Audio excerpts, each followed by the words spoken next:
நீ அழுதுட்டு ஒரு இடத்துல உட்காந்து என்ன பண்றாங்க உங்களை யாரு கேட்கறாங்கன்னா நீ நான் கரெக்டா இல்லையா நீனா ஒண்ணு தெரியாது ஆனா இப்போ நீ இருப்பாங்க. நண்பர்கள் அனைவருக்கும் வணக்கம். நேற்று நைட்டு லைவ்ல நடந்த விஷயத்தை பத்தி தான் இந்த வீடியோல நம்ம பார்க்க போறோம். அதுக்கு முன்னாடி இந்த வீடியோக்கு ஒரு லைக் போடுங்க.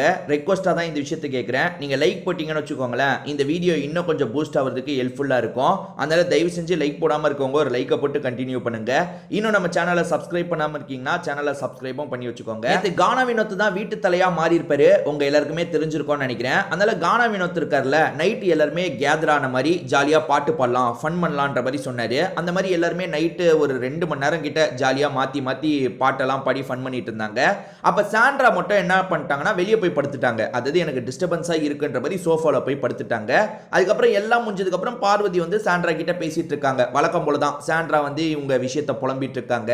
அதே மாதிரி கமருதீனுக்கும் உனக்கும் என்ன தாண்டி போயிட்டு இருக்குன்ற மாதிரி பார்வதியோட கதையும் கேட்டு தெரிஞ்சுக்கிறாங்க. ரொம்ப நேரம் இவங்க தூங்காம பேசிட்டு இருக்கும்போது கானா வினோத் பேசுறதுக்காக வந்துடுறாரு. கானா வினோத்துக்கும் சாண்ட்ராக்கும் கொஞ்சம் சண்டை மாதிரிலாம் போயிட்டு இருந்ததுல சாண்ட்ராவை பார்த்து பேசல, ஆனா சாண்ட்ராக்கு சொல்ல வேண்டிய எல்லா விஷயத்தையும் பார்வதியை பார்த்து சொல்லிட்டு இருக்காரு. அதாவது சாண்ட்ரா பக்கத்துல தான் இருக்காங்க, இருந்தாலும் அவங்க ஃபேஸை பார்த்து சொல்லாம பார்வதியை பார்த்து சொல்றாரு.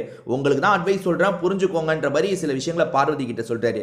அது என்னன்னா, இந்த வீட்டில் நமக்கு ஒரு பிரச்சனைனா நம்ம ஓரமா வந்து உட்காந்துட்டா அந்த பிரச்சனை சரியாகாது. நேரடியா கேட்டால் தான் பிரச்சனையை சால்வ் பண்ண முடியும். நீங்க தனியா வந்துட்டு இங்க வந்து அவங்க அப்படி பண்ணிட்டாங்க இப்படி பண்ணிட்டாங்கன்னு சொல்றதுனால எதுவுமே நடக்க போறது இல்லைன்னு சூப்பரா சொன்னாரு. என்ன விஷயம்னா, நேற்று சாண்ட்ராக்கும் கனிக்கும் ஒரு இஷ்யூங்க. அதுல சாண்ட்ரா இவங்க பக்கம் நியாயம் இருக்கிறதா சொல்றாங்க. நீங்க ஒன்றும் இல்லை, அவங்க சாதாரணமா கேட்கும் போது சாதாரணமா பேசுனீங்கன்னா பரவாயில்ல, நீங்க மூஞ்ச காட்டுற மாதிரி பேசும்போது அவங்க போகும்போது ஒரு வார்த்தை சொல்றாங்க, சே இவங்களெல்லாம் பார்க்கவே கடுப்பா இருக்கு, சை அப்படின்ற மாதிரி ஏதோ சொல்லியிருக்காங்க போல.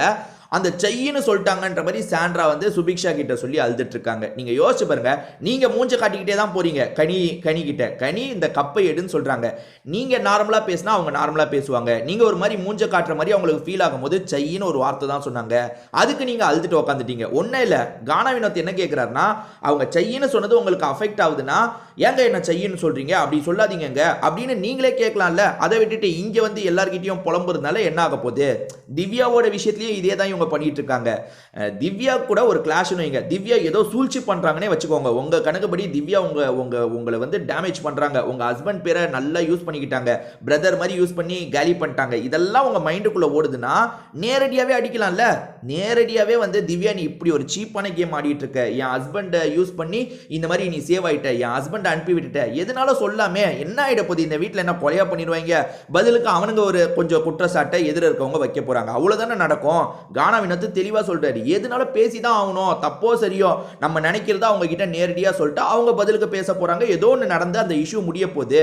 அதை விட்டுட்டு தனியா வந்து உட்கார்றதுனால என்ன நடக்க போகுது? எதுவுமே நடக்க போறது இல்லைல்ல அப்படின்ற மாதிரி கானா வினோத் நல்ல அட்வைஸ் தான் கொடுத்தாரு.